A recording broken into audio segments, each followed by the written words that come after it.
Good morning friends and welcome to the ईडियोडॉस app. और आज का जो हमारा टॉपिक है वो है अर्थक्वेक, जिसके बारे में हम लोग डिस्कस करने वाले हैं।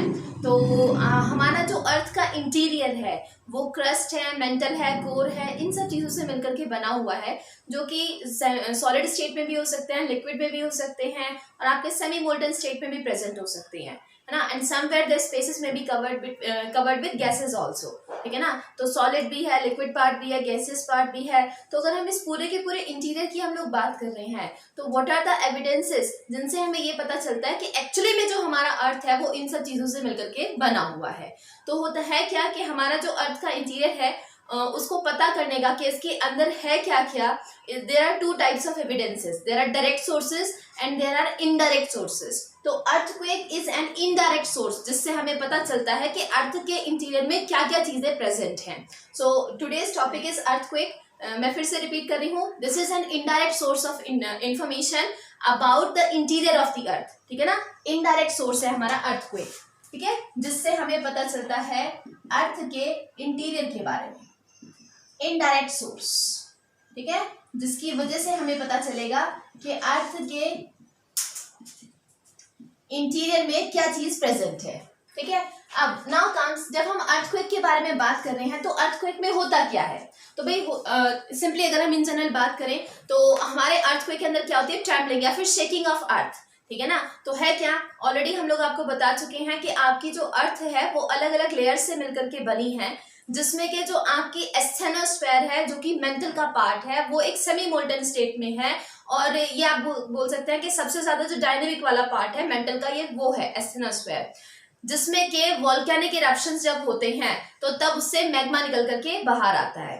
अब इस एस्थेनोस्फेयर के ऊपर जो आपकी लिथोस्फेयर है या जो आपके टेक्टोनिक प्लेट्स हैं उनका होता है रैंडम मोशन, ठीक है। तो जब भी आपकी कोई भी डिस्टर्बेंस अर्थ के अंदर होती है तो उसकी वजह से, चाहे वॉल्केनिक इरप्शन भी हो, है ना, या आपकी टेक्टोनिक प्लेट्स किसी भी वजह से मूव करती हैं, तो उसकी वजह से आपका शेकिंग या जो ट्रेवलिंग ऑफ अर्थ होता है वो होता है अर्थक्वेक के फॉर्म में, ठीक है। और हमें जो है वो डिफरेंट टाइप्स ऑफ वेव्स मिलती हैं सीस्मोग्राफ पर। मैं नाम लिखी हूँ यहाँ पे, ठीक है। There are two instruments, one is a seismograph, ठीक है। सीस्मोग्राफ तो हमें ये बताता है कि अर्थक्वेक के अंदर जो वेव्स हैं वो हमें वेव्स किस किस इंटेंसिटी की मिलने वाली हैं, या उनकी जो वेलोसिटी है या जो स्पीड है या जो शेकिंग का इफेक्ट है उनकी वजह से वो कैसा कैसा होने वाला है, ठीक है जी। दूसरा एक इंस्ट्रूमेंट है जिसका नाम है रिक्टर स्केल, ठीक है। ये रिक्टर स्केल जो है वो हमें क्या बताता है, आपको मालूम होगा कि कोई भी जो कंट्री है वो अलग अलग जोन्स के अंदर डिवाइडेड है। जैसे फॉर इंस्टेंस हम इंडिया के बारे में बात करें तो इंडिया का जो हिमालयन रीजन है वो भी ट्रांजिशन फेज में है, मतलब अभी उसके अंदर जो भी जो हमारी प्लेट्स का जो मूवमेंट हो रहा है वो अभी भी रुका नहीं है, वो कंटिन्यूसली चल रहा है। और उस प्लेट्स के मूवमेंट की वजह से जब भी माउंटेन्स के अंदर चाहे तो आपकी जो प्लेट्स हैं वो अपलिफ्ट हो या तो वो डाउनफॉल हो, उनका गिरे वो नीचे की तरफ, तो जब भी ऐसा होता है तो आपकी अर्थ जो है वो शेक होती है। तो हिमालयाज के पास वाला जो रीजन है वो बहुत ही अनसर्टेन है, या आप कह सकते हैं कि उसके अंदर हमें बहुत जल्दी जल्दी जो है क्वेक्स जो है वो देखने को मिलते रहते हैं, ठीक है ना, फील करते हैं हम उसको। तो किसी भी रीजन को डिपेंडिंग के वहां पर कितनी इंटेंसिटी का अर्थक्वेक आ सकता है, तो वहां पर उस इंटेंसिटी को बताने के लिए होता है रिक्टर स्केल, ठीक है ना। 1 to 10 के अंदर इसको हम डिवाइडेड करते हैं। 10 इंटेंसिटी का मतलब होता है कि वहां पर सब कुछ खत्म हो जाएगा, ठीक है ना। तो 10 इज द हाईएस्ट इंटेंसिटी जिसमें अर्थक्वेक की होगी, और 1 है लोवेस्ट, मतलब सिंपल ट्रेमर आके बात खत्म हो जाएगी, कुछ भी और उसमें डिस्ट्रक्शन आपका नहीं होने वाला है। नाउ कम्स अर्थक्वेक, जो कि हम सीस्मोग्राफ के हेल्प से हम पता करते हैं कि इसमें कौन कौन सी वेव्स हैं। तो हम उनके बारे में बात करते हैं कि हमें कौन कौन सी वेव्स देखने को मिलेंगी, ठीक है। तो अगर हम अर्थक्वेक के बारे में बात करते हैं तो there are two types of waves जो हमें मिलने वाली हैं। One is your body wave and another is your surface wave, ठीक है। तो जो अलग अलग बुक्स में दिया हुआ है मैं उसके अकॉर्डिंग भी बता रही हूँ, और एनसीईआरटी में जो गिवन है मैं उसके अकॉर्डिंग भी आपको बता रही हूँ, ठीक है। तो अगर हम बात करते हैं earthquake की, so there are two types of wave which we record on a seismograph. One is the body wave and another is the surface wave या S wave भी बोल देते हैं, ठीक है। According to NCERT जो बॉडी वेव है उनके हैं दो पार्ट, ठीक है ना, जिसमें एक को हम बोलते हैं पी वेव या फिर प्राइमरी वेव, और दूसरे को हम लोग बोलते हैं एस वेव या फिर सेकेंडरी वेव, ठीक है, सेकेंडरी। क्यों है प्राइमरी और सेकेंडरी? हमने अभी बोला एक इंस्ट्रूमेंट है सीस्मोग्राफ, जो कि हमें क्या बताएगा कि आपकी कौन सी वेव किस इंस्टेंट पर मिली। तो सबसे पहले सीस्मोग्राफ के ऊपर रिकॉर्ड होने वाली वेव होती है आपकी P wave, hence it's name is primary. दूसरे नंबर पे जो मिलती है वो है सेकेंडरी वेव, और तीसरे नंबर पर जो हमें मिलती है दोज आर सरफेस वेव्स। अब ये जो सरफेस वेव्स हैं इनको भी दो पार्ट में डिवाइड करते हैं। ये एनसीईआरटी में नहीं है लेकिन अदर बुक्स में आपको देखने को मिलेगा। One is your L wave and another is your Rayleigh wave, Rayleigh wave, ठीक है। एल वेव, लव वेव भी बोल देते हैं इसको, या एल वेव भी बोल देते हैं, ठीक है ना। तो रेलेग वेव या सरफेस वेव, ठीक है। तो हमें जो है तीन नाम इसमें बेसिकली पता होने चाहिए, P wave, S wave and surface wave, ठीक है। Now comes what are these P waves, है ना। तो अगर पी वेव्स के बारे में हम लोग बात करते हैं तो these are the first to get recorded on seismograph, recorded on seismograph, ठीक है। अब हमें कुछ चीज पता होनी चाहिए, क्योंकि हमारी जो अर्थ का इंटीरियर है वो भी सॉलिड भी है, लिक्विड भी है एंड गैसियस भी, उसमें मटेरियल कहीं ना कहीं प्रेजेंट हो सकता है, ठीक है ना। क्योंकि आपको मालूम होगा नेचुरल गैस जो है वो अर्थ के इंटीरियर से ही हमें एक्सट्रैक्ट करने को मिलता है। पेट्रोलियम प्रोडक्ट्स का जब हम लोग करते हैं एक्सट्रैक्शन तब उस केसेस में, या मार्शी प्लेसेस हैं उस केस की अगर हम बात करें, तो सॉलिड है, लिक्विड है, गैस है। तो ये जो अलग अलग स्टेट्स जो हैं प्रेजेंट हैं हमारी, होता क्या है कि ये जो आपकी वेव्स होती हैं, ये सॉलिड, लिक्विड और गैस, यहाँ पर जो मटेरियल प्रेजेंट होता है वो प्रेजेंट होता है अपनी डेंसिटी के अकॉर्डिंग, ठीक है ना, कि कहाँ पर किसकी कितनी ज्यादा डेंसिटी है। तो अगर हम बात करें जो अर्थ की कोर है वो हाईएस्ट डेंसिटी या फिर नीफी लेयर के साथ वो मिलकर के बनी हुई है, ठीक है। तो जितनी ज्यादा आपकी डेंसिटी होगी किसी भी मटेरियल की, ये जो वेव्स हैं उनकी वेलोसिटी उतनी ही होगी उसके अंदर ज्यादा, मतलब density is proportional to velocity. तो जिस भी मटेरियल की डेंसिटी जितनी ज्यादा होगी उसके अंदर इन वेव्स की वेलोसिटी उतनी ही ज्यादा होगी। या अगर मटेरियल की डेंसिटी है वाइस वर्सा, कि अगर डेंसिटी कम है मटेरियल की तो वेलोसिटी भी इन वेव्स की उसमें कम होने वाली है। अब हम यहाँ पर ये चीज डेंसिटी बोले या फिर ये चीज हम इलास्टिसिटी के फॉर्म में भी बोल सकते हैं, यानी कि जो मटेरियल जितना ज्यादा इलास्टिक होगा उसके अंदर जो वेव्स है उनकी वेलोसिटी उतनी ज्यादा होने वाली है। Now next comes P waves के बारे में हम लोग बात कर रहे हैं, ठीक है। तो पी वेव्स के बारे में जब हम बात करते हैं तो these are the first to get recorded on seismograph, ठीक है। सीस्मोग्राफ के अंदर जैसे आपकी हार्ट की हम लोग देखते हैं मूवी होती है ना, और हर मूवी में आपको देखते होंगे कि एक मशीन के साथ बॉडी को कनेक्ट किया जाता है और हार्ट की ऐसे बीट चलते रहती है उसमें, है ना, जिससे हमें पता चलता है कि आपका हार्ट काम कर रहा है नहीं कर रहा है, ठीक। तो ऐसे ही सेम आपकी ये वेव्स होती हैं, ठीक है। एक निडल टाइप इस तरीके से इंस्ट्रूमेंट होता है जिसको कि कनेक्ट किया जाता है अर्थ से ही, ठीक है, और वो इस तरीके से फ्लक्चुएट होता है, ठीक है। तो ये जो चीज है, ये जो पीक्स है, this is the middle line, ये जितनी ज्यादा पीक्स शार्प आएंगी ये शो करता है कि इंटेंसिटी उतनी ही हाई है, ठीक है ना, उतनी ही ज्यादा इंटेंसिटी हमको अर्थ से उन वेव्स की मिलने वाली है और उतना ही ज्यादा वो होगा नेचर में डिस्ट्रक्टिव। अब जैसे कि नाम से क्लियर है, बॉडी वेव बोलने का मतलब क्या है और सरफेस वेव बोलने का मतलब क्या है। अगर हम अर्थ के बारे में बात कर रहे हैं तो अर्थ के अंदर ये जो अर्थक्वेक है वो किसी भी पॉइंट पर आपका क्रिएट हो सकता है, ठीक है जी। तो कोई भी जो इनका फोकस पॉइंट होगा जहां पर के ये अर्थक्वेक जनरेट होता है, तो होगा क्या इन बॉडी वेव्स का मतलब कि आपकी जो ये वेव्स हैं वो वेव्स हैं जो कि बॉडी के पूरे इंटीरियर के अंदर फैल जाती हैं, ठीक है। तो एक तो वो वेव है जो कि बॉडी के इंटीरियर के अंदर काम कर रही है, और दूसरी वो वेव है जो कि इस बॉडी से, ये एक तो ये वेव है जो इस तरीके से ट्रैवल कर रही है बॉडी के अंदर, दूसरी वो वेव है जो कि इस बॉडी के सरफेस के ऊपर आपको काम करेगी। तो जो वेव सरफेस पे काम करती है वो है सरफेस वेव, और जो बॉडी के इंटीरियर में जाती है वो है बॉडी वेव। तो पी वेव और एस वेव जो आपकी कोर है, जो आपका इंटीरियर है अर्थ का, उसमें अलग अलग जो स्टेट्स प्रेजेंट हैं उन सारी स्टेट्स को क्रॉस करते हुए जाती है। तो P waves are those waves which can go through solids as well as liquids and as well as gases। और जैसा कि हमने कहा अभी कि जिस मटेरियल की डेंसिटी जितनी ज्यादा होगी उसमें इन वेव्स की वेलोसिटी उतनी ही ज्यादा होगी, क्योंकि पी वेव्स सॉलिड, लिक्विड और गैस सबसे ज्यादा जा सकती है। तो सबसे ज्यादा जो इसकी वेलोसिटी है वो होती है सॉलिड्स में, देन लिक्विड्स में एंड देन गैसेस में, ठीक है। कैसी होती है ये waves? These are longitudinal in nature, ठीक है, लॉन्गिट्यूडनल होती हैं। वहीं पर अगर मैं बात करूं, मैं इसी के साथ लेती हूँ सेकेंडरी वेव्स को, तो secondary waves these are transverse in nature, ठीक है ना। तो लॉन्गिट्यूडनल और ट्रांसवर्स बोलने से क्या मतलब है, ठीक है, तो लॉन्गिट्यूडनल और ट्रांसवर्स बोलने से मतलब है कि जब भी आपकी ये वेव्स चलने वाली हैं तो ये वेव्स क्या करेंगी, आपके मटेरियल के अंदर कंप्रेशन और रेयरफेक्शन करेंगी। क्या करेंगी भाई, कंप्रेशन और रेयरफेक्शन। लॉन्गिट्यूडनल बोलने का मतलब है कि these are same as sound waves.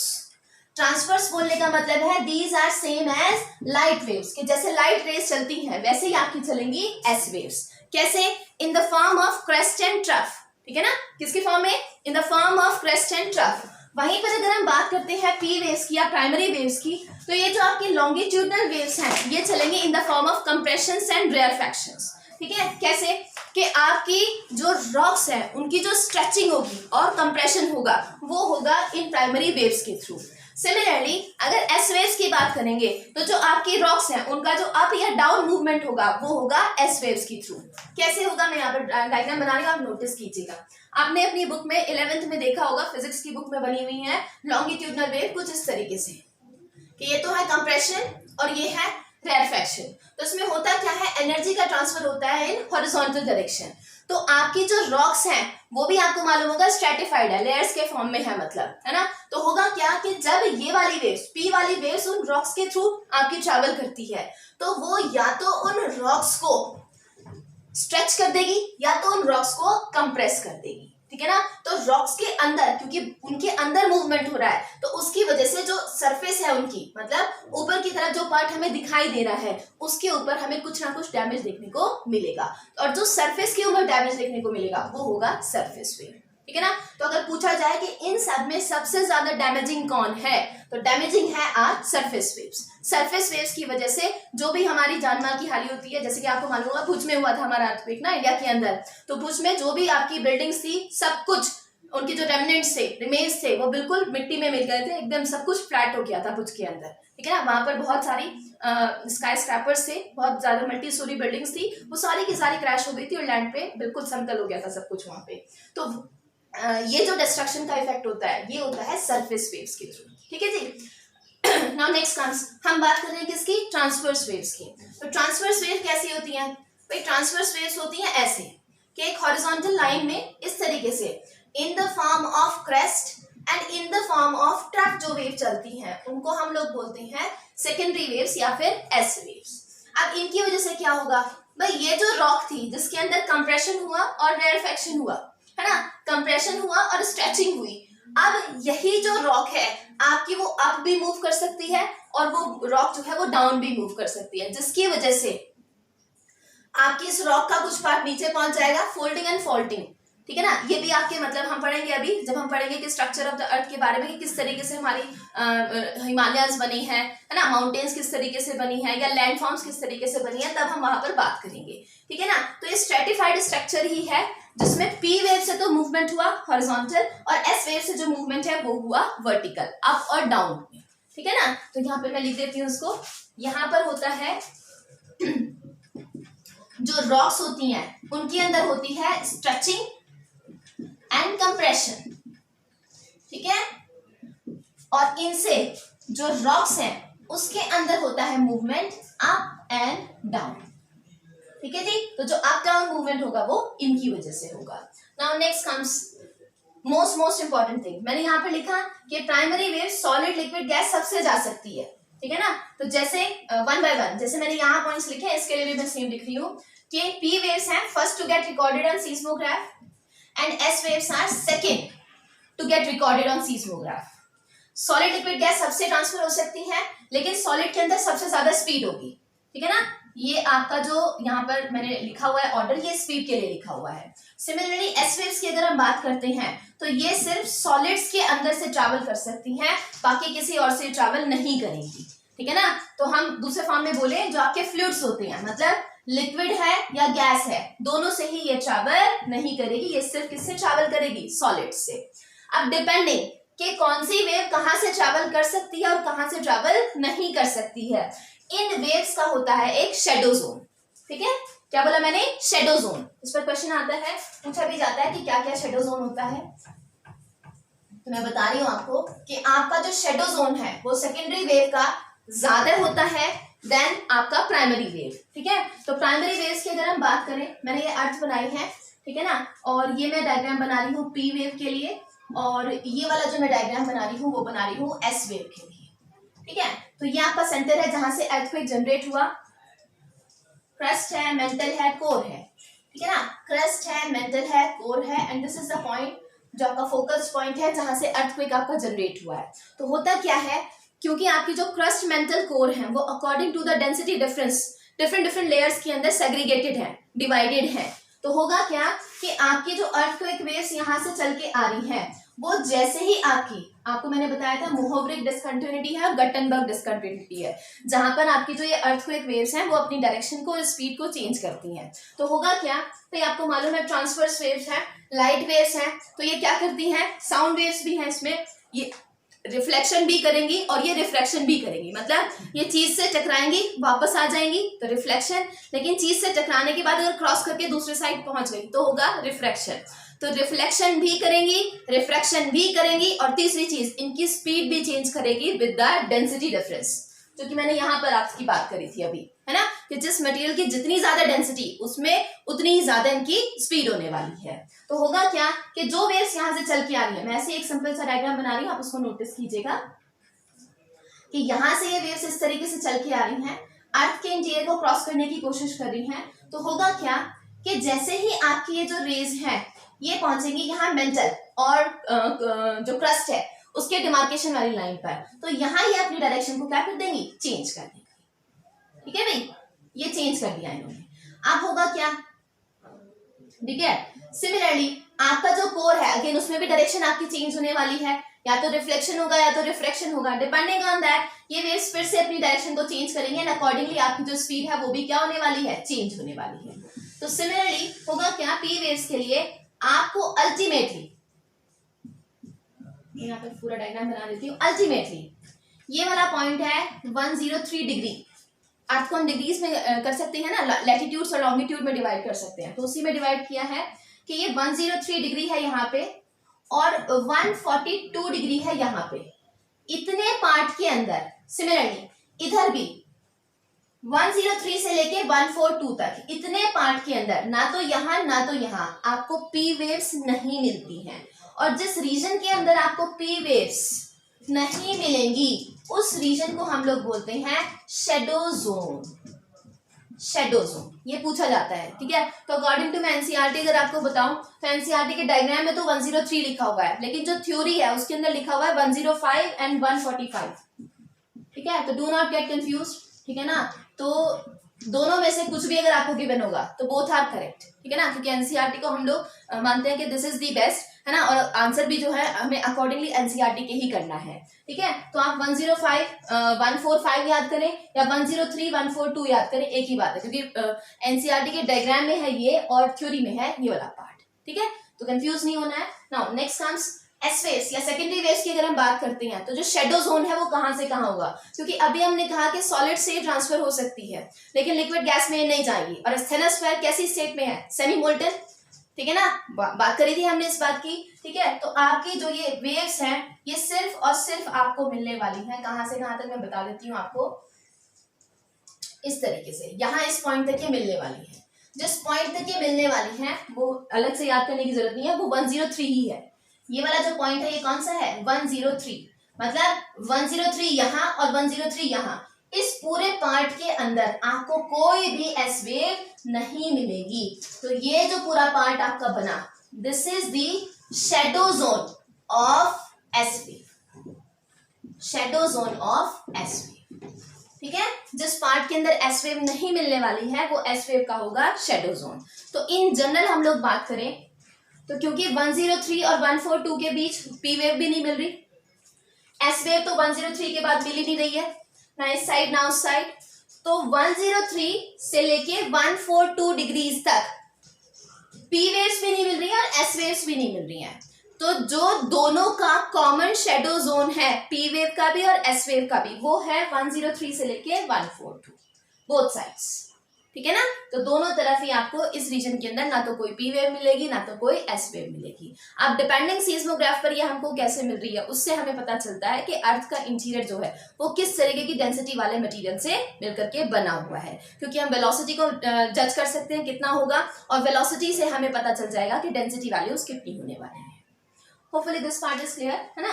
अब नेक्स्ट हम लोग आते हैं सरफेस वेव्स पर, या फिर एल वेव्स या फिर रेले वेव्स पर। तो जब हम इनकी बात करते हैं तो ये क्या चीज होती है, ठीक है ना। तो मैं इसको रब कर देती हूँ और मैं डिस्कस करती हूँ आपके साथ एल वेव्स, है ना, या फिर रेले वेव्स क्या है आपकी, ठीक है। तो इन जनरल अगर मैं बात करूँ तो surface waves these are the most damaging waves, ठीक है ना। तो जो भी हमें सरफेस के ऊपर वेव्स मिलती हैं उसी की वजह से हमारा मेन डैमेज जो है वो अर्थ के ऊपर होता है, ठीक है जी। तो ये जो वेव्स हैं दो पार्ट में इनको हम डिवाइड कर सकते हैं, एल वेव और रेले वेव। डिपेंडिंग ऑन इंटेंसिटी जो आपकी रेले वेव्स हैं वो ज्यादा डैमेजिंग होती हैं इन नेचर देन आपकी एल वेव्स, ठीक है। इनकी वजह से भी क्या होता है, इसकी वजह से भी आपका कंप्रेशन रेयरफेक्शन और इस वाले की वजह से अप डाउन मूवमेंट होता है। तो these are the most damaging waves, ठीक है। इन जनरल अगर क्वेश्चन आएगा तो डैमेज किसकी वजह से हो रहा है, रेले और एस वेव। एल वेव बहुत कम नाम आपको देखने को मिलेगा, रेले तो मिल भी सकता है, एल तो कहीं नहीं मिलेगा, ठीक है। तो सरफेस वेव आप याद रखेंगे कि surface wave are the most damaging waves, तो जिसकी वजह से अर्थ के ऊपर कैसा होगा, अप डाउन मूवमेंट होगा और अर्थ का जो स्ट्रक्चर है, आउटर स्ट्रक्चर जो है वो चेंज हो जाएगा, ठीक है जी। ये तो इंटीरियर को चेंज कर रहे हैं और ये किसको चेंज कर रहे हैं, एक्सटीरियर को, ठीक है ना। नाउ कम्स ये जो अर्थक्वेक है, ये जो वेव्स हैं जो जनरेट हो रही हैं वो किस किस कारण की वजह से हो सकती है।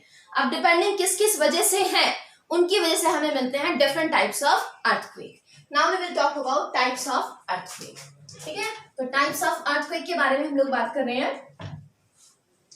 तो सबसे पहला जो टाइप है, ठीक है, इसमें मैं नाम लेना चाहूंगी रिंग ऑफ फायर, ठीक है। कुछ अगर आपको थोड़ा सा याद आ रहा है, पैसिफिक ओशन में भी मैंने ये नाम लिया था जब हमने पैसिफिक ओशन के करंट्स पढ़े थे, वहां पे मैंने आपको बताया था कि रिंग ऑफ फायर बोलने का क्या मतलब है। रिंग ऑफ फायर बोलने का मतलब है, हम लोग बात कर रहे हैं, एक ऐसी मैं रफ डायग्राम बना रही हूँ, ठीक है ना, नोटिस कीजिएगा इसको, इस तरीके से करके है, ठीक है। होपफुली ये पार्ट क्लियर हो रहा होगा आपको। ये है आपका रशिया, ठीक है, ये है जापान, चाइना वाला पार्ट है ये पूरा, ये इंडोनेशिया वाला है, ये ऑस्ट्रेलिया है, ये न्यूजीलैंड है, ठीक है। और यहाँ से आपको मालूम होगा बियरिंग स्ट्रेट पड़ता है, अलास्का वाला पार्ट है, और ये है आपका कौन, नॉर्थ अमेरिका। नीचे की तरफ आपका आ जाता है फिर साउथ अमेरिका, ठीक है, ये है साउथ अमेरिका। तो ये वाला जो पूरा का पूरा पार्ट है पैसिफिक ओशन के अंदर, इस पूरे रीजन को हम लोग बोलते हैं रिंग ऑफ फायर, ठीक है। तो जो आपके अर्थक्वेक आपको कहीं पर वॉल्केनिक एक्टिविटी होने की वजह से मिलते हैं, those earthquakes are called volcanic earthquake. तो हम लोग पढ़ रहे हैं टाइप्स ऑफ अर्थक्वेक, और उसमें सबसे पहला टाइप है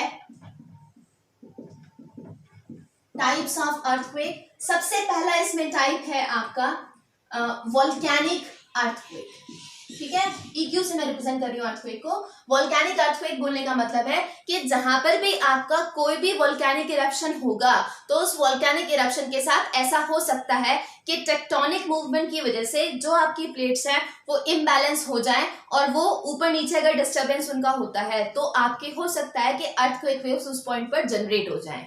लेकिन ये जो अर्थक्वेक है वो उसी एरिया के अंदर कन्फाइंड रहेगा जहां पर के वॉल्केनिक इरप्शन हुआ है, ठीक है। तो दोज जो आपके अर्थक्वेक हैं जो कि वॉल्केनिक इरप्शन से इंड्यूस होते हैं उनको हम लोग नाम देते हैं volcanic earthquake. Now next comes कौन से और वॉल्केन। हमने अभी कहा कि हमारा जो हिमालयाज है वो अभी भी इवॉल्विंग स्टेट में है, अभी भी वो अपनी हाइट जो है उनकी हर साल कुछ सेंटीमीटर से इंक्रीज करती है, राइज करती है, ठीक है ना। तो आपके जो अर्थक्वेक्स जो हैं टेक्टोनिक एक्टिविटी की वजह से जनरेट होते हैं, या टेक्टोनिक प्लेट्स के मूव होने की वजह से होती हैं, उनको हम लोग नाम देते हैं टेक्टोनिक अर्थक्वेक, ठीक है।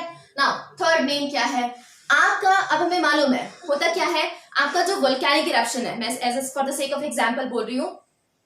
भाई हम क्या करते हैं, अर्थ के अंदर डिगिंग करते हैं, है ना, कोल माइंस है या गोल्ड माइंस है हमारी, तो हम क्या करते हैं, अर्थ की अपर स्ट्रक्चर है, हम उसके अंदर बरो बनाते हैं। क्या बनाते हैं भाई, बरो। तो होगा क्या उसमें, ये अर्थ का अपर स्ट्रक्चर है, हमने यहां से एक स्पेस के थ्रू यहां से बरोइंग शुरू करी, मिट्टी निकालनी शुरू करी, और यहां से हमने एक क्या बना दी है, स्ट्रक्चर जिसमें कि हम क्या कर सकते हैं, कोल है यहाँ पर आपका, यहाँ से हम कोल निकाल रहे हैं, तो होगा क्या, in due course of time ये वाली जो अपर लेयर है ये तो इंटैक्ट है, लोअर लेयर जो है ये हमने सारी खाली कर दी है।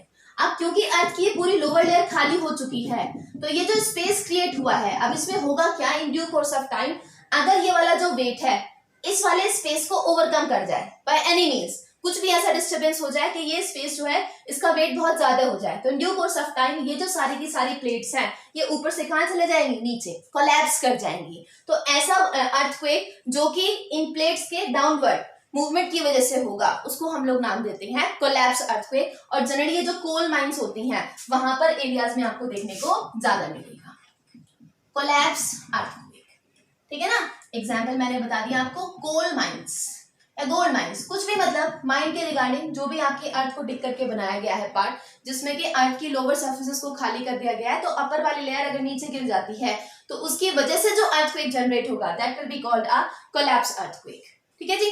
नाउ नेक्स्ट, कौन सा अर्थक्वेक, आपको मालूम होगा कि आपके जो ये हैं हिमालयाज हैं या जो माउंटेनियस रीजन्स हैं उनके अंदर रोड्स वगैरह का जो डेवलपमेंट है उसको थोड़ा सा रेस्ट्रिक्ट किया जाता है और एक्सप्लोजन्स को या जो एक्सप्लोसिव डिवाइसेस होते हैं उनके थ्रू माउंटेन्स को तोड़ना जो है वो प्रेफर नहीं किया जाता है। आजकल तो सब हो रहा है, ठीक है ना, एनवायरनमेंट का पूरा डिग्रेडेशन चल रहा है तो अलग बात है, लेकिन जनरली इन चीजों को अवॉइड किया जाता है। वो इसलिए किया जाता है क्योंकि होगा क्या, अगर किसी भी एरिया के अंदर हमने ऐसा एक्सप्लोजन किया तो उस एक्सप्लोजन की वजह से अर्थ के इंटीरियर के अंदर भी और अर्थ के सरफेस के ऊपर भी कुछ भी अप डाउन या फिर हॉरिजॉन्टल कोई मूवमेंट होगा जो कि in due course of time earthquake के होने का रीजन हो सकता है, ठीक है ना। मे बी इंस्टेंटली ना आए, एक्सप्लोजन हुआ इस जगह पर लेकिन उसका इम्पैक्ट हमें कहीं और दूसरी जगह देखने को मिल रहा है, ठीक है ना, किसकी वजह से, शेकिंग ऑफ अर्थ की वजह से। तो आपका जो एक्सप्लोजन की वजह से जो अर्थक्वेक हमें देखने को मिलता है उसको हम लोग नाम देते हैं explosion earthquake. Now next comes कि कौन सा होगा, ठीक है ना। अब हमें मालूम है भाई हमें डैम्स और ब्रिजेस तो चाहिए ही चाहिए, है ना, तो ब्रिजेस नहीं डैम्स, है ना, तो डैम्स में हम क्या करते हैं, इलेक्ट्रिसिटी का प्रोडक्शन करते हैं, है ना, उसके लिए हम क्या बनाते हैं, एक वाटर का बड़ा सा रिजर्वायर बनाते हैं, ठीक है। तो वहां पर होता क्या है, in due course of time जब एक ही जगह पर पानी बहुत ज्यादा इकट्ठा रहता है और आपको मालूम ही है अर्थ कभी भी इंटैक्ट नहीं है, उसका मूवमेंट हो ही रहा है, तो इन जनरल बात करें पानी कहाँ से निकल के आएगा, माउंटेनियस रीजन से या from upper side to the मतलब ऐसे जगह पर जो ऊंचाई पर है वहां से नीचाई वाली जगह पर। तो जब ऊंचाई के ऊपर कोई भी ऐसा रिजर्वायर बना दिया जाता है और बाय एनी मीन्स उसके अंदर कोई डिस्टर्बेंस क्रिएट होता है, उसकी वजह से जो अर्थक्वेक होगा उसको हम लोग नाम